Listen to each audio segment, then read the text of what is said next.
I was wrong about the T-bill yield prediction because I thought that 4.19% was the peak, but lo and behold, last week the T-bill results was a record high at 4.4% per annum. Now, not only it was a record high yield of 4.4% per annum, but you see 100% of the non-competitive bids are fully allotted. And even if you look at those competitive bids who bidded at 4.4%, 82% of them got it, which was much higher than the previous auction that we talked about. Now, unless you bid more than 4.4%, then obviously you will not get anything at a competitive bid level because that's just how the game works. And if you bid below the 4.4% per annum, you will get 100% of your bids. So I guess this time, many people were really happy and satisfied with the T-bill yield and the results because 4.4% is really record high and it's really a very high yield. And on top of that, many people actually got their full allotment. But I guess some of you still may have this question in their mind, like, why did the T-bill yield suddenly rise up again? I mean, previously the yield was at 3.9%, really disappointing. And not only on the low 3.9% yield, but also on the fact that not many people were fully allotted. And you see, there are two fundamental reasons why I think that the T-bill yield actually rose instead of going down even further. And of course, all these opinions are on hindsight bias, so I know this is a horseback cannon comment, but nevertheless, I'm still going to start to talk about those people who applied using their CPF OA funds. Now, you see, for those applicants using their CPF OA funds, there's been a large number of applicants in the previous few exercises, right? We've seen large numbers of people queuing up at banks, filling up physical forms, and getting the record high yields previously at 4.19%, subsequently 4% and 3.9%. So you see, a lot of people have already put in large amount of their OA funds. And you see that these people, when they queue up so long at the bank, they must be thinking, I don't want to queue another time already, it's such a headache, so I'm just going to put my full CPF OA above $20,000 into the T-bill yield. And now, since they have already invested in the past few T-bill auctions, they do not aspire to apply for a new one because they do not have any CPF OA funds left. And also for people who are applying for T-bills using CPF OA, they all need to just hit the yield of above maybe 3%. I think that will just break even, because you must remember that your CPF OA do have a compounded interest of 2.5% per annum, which works out to be around 2.9 to 3.2% compounded annual return. So your T-bill yield must be significantly higher than that yield in order to use your CPF OA to be worthwhile. So there were a lot of people bidding really low. We call them low ballers in the past. Maybe they just bid like 3%, 2% or even 1% at a competitive bid to make sure that they got the full 100% allotment. But you see, this time the demand for such CPF OA applicants really dropped a lot, because they have all been allotted in the past. So now, not much low ballers left, in the game using the CPF OA. So most of them maybe only bid for non-competitive bids, or they are smarter now because they've watched my videos or other people's videos talking about the T-bill yield, and all encouraging them to apply at a higher yield of above 4%. So maybe they've gone smarter and all apply above 4%, which is definitely good for the entire T-bill exercise, because everybody just bid higher, you all will get a higher yield, right? 4.4%, really record high. Now that's for CPF OA applicants. Let's take a look at the other group, which are those cash applicants. Now, for people who are using cash to buy T-bills, they realize that maybe at the last 3.9% is a very disappointing result. I mean, 3.9% for 6 months, you could easily get another 3.95% yield at CIMB Bank, offering close to 4%, even at 6 months yield for their fixed deposits. So they see that don't waste time, don't waste money on T-bill, because all this time that you spend on T-bill and it's an unknown result. Maybe you get like really low yields and the trend has been decreasing, right? Maybe they expected T-bill yield to fall below 3.9%, and maybe that's why they did not participate in this current T-bill exercise. Therefore, you see that this entire T-bill auction is all about demand and supply. Previously, the demand was really high, supply was really low, but this time around, you see that the demand has fallen so much that people became uninterested in T-bills because of the previous low yields, and people had the anchoring bias that T-bill is expected to fall again. And since there are better alternatives right now, then maybe they do not want to take part in it, and that is the reason leading to the 4.4% record high, because everyone just bidded higher for those applicants. But despite the record high 4.4% per annum on T-bill yield, I am not going to apply for a T-bill at the current moment, and I'll share with you the reasons why after the word from sponsor.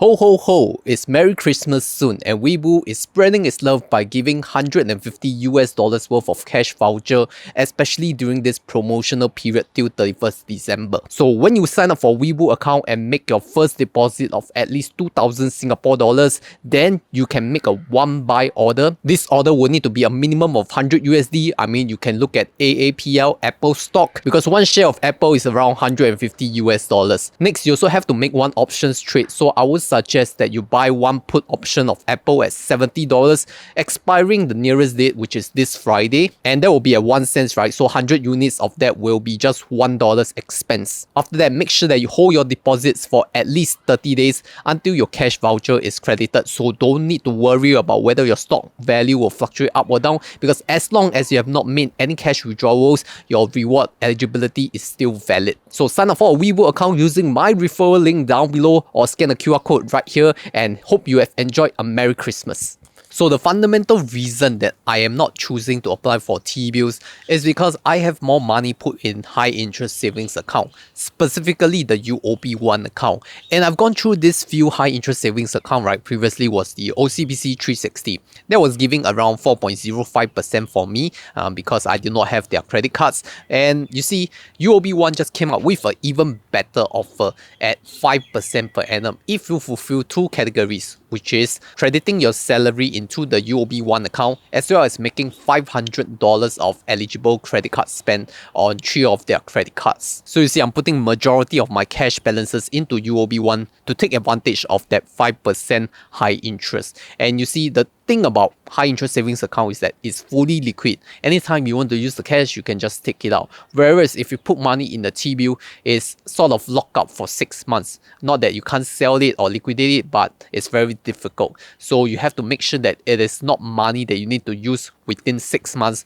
when you have bought the T-bill. And you know, the market is really volatile right now, although we are still in the bear market. But there might be chances where the Fed may actually pivot, and that's when you want to put in the money to invest, especially during a market downturn, so that you can capture significantly higher returns during the start of the bull market. So liquid cash is really important to me compared to money locked up in T-bills. And because the interest is really higher in high interest savings account, so why bother to put money in the T-bill? Now the second reason is because apart from local banks, we are also seeing foreign banks offering very good high interest savings account promotions. Limited time promotions, no doubt, but they're still really good. If you look at my previous video, I talk about SCBE Saver, HSBC Everyday Global account, as well as RHB High Yield Savings Plus. All these accounts are giving you like 3.8% to 5.5% per annum if you put in incremental funds that capture the high yield and high interest without much requirements. You know, no need salary credit, no need credit card spending. All these are fairly easy requirements. Maybe it just takes a bit of effort to transfer